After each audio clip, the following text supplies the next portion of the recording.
Hi guys, Mahir Nisar from the Nisar Law Group. I hope everyone is doing well and is staying safe and out.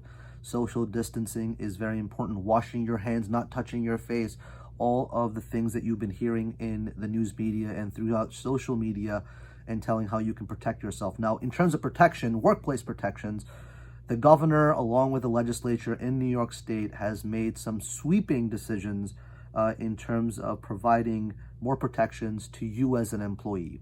Now, this is great because the federal government is doing a pretty pathetic job of getting and deciding on what needs to be done in order to provide the emergency relief that employees need at this time. So New York State has now is going to hopefully provide on Friday, based upon a proposed bill that the legislature and the governor has agreed upon, to now provide emergency sick leave depending on the number of employees within a specific business that you are employed with. So you get job protection, meaning that if you do take sick leave, and this is because you have been told mandatory order or a precautionary order that tells you that you have to be self-quarantine yourself or have to be isolated, that you would then be allowed to claim for sick leave. Now, it would be either unpaid sick leave, you might get 5 days of sick leave, or you may get up to 14 days of paid sick leave. If you're unpaid, that usually means that your employer is less than 10 and they don't net over $1 million in income.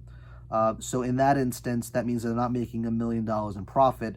And so most likely that's usually meant for those employers that can't afford to pay for sick leave. Now, obviously, this is just the bare minimum standard that an employer is required to provide.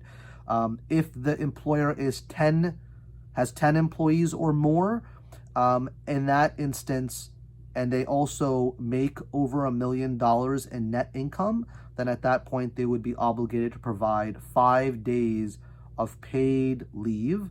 And then after that paid leave gets exhausted, then you can apply for New York State paid family leave. Now, that's split up into two ways. You have the family leave and you have the disability leave, depending on the circumstances. Now, the law also provides that it is a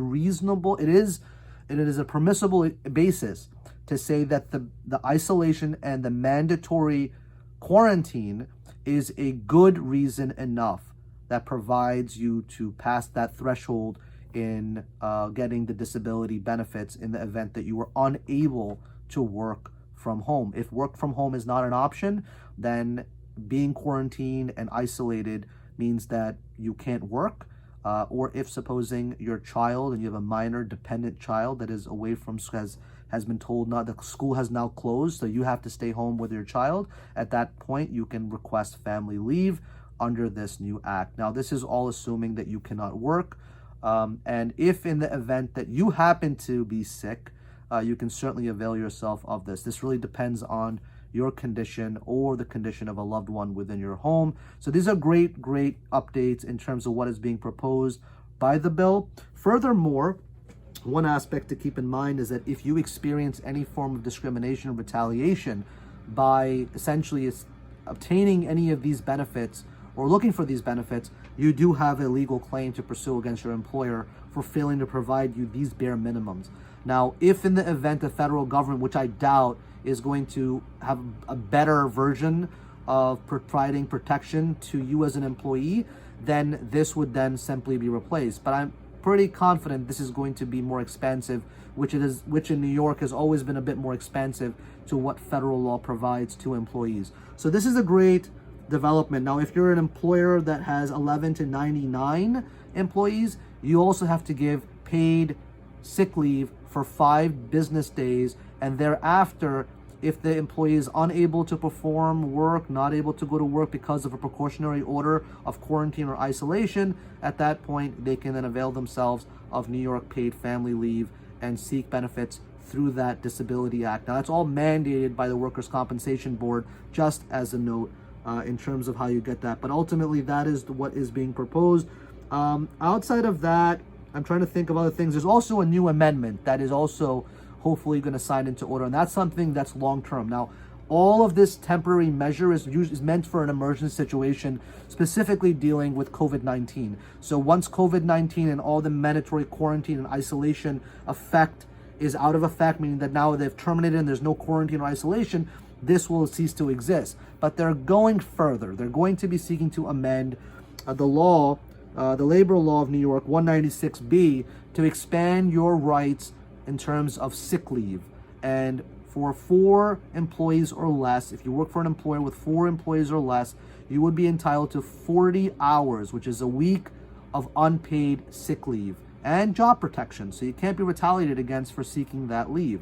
In addition, that if you're above 4 employees and you make, I believe, $1 million in net income, then at that point you'd be entitled to a week, 40 hours of paid sick leave. So this is a great development, and anything beyond that, which is over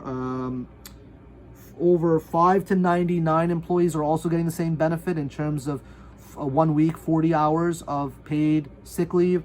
And for more than 100 employees, you get 56 hours of paid sick leave.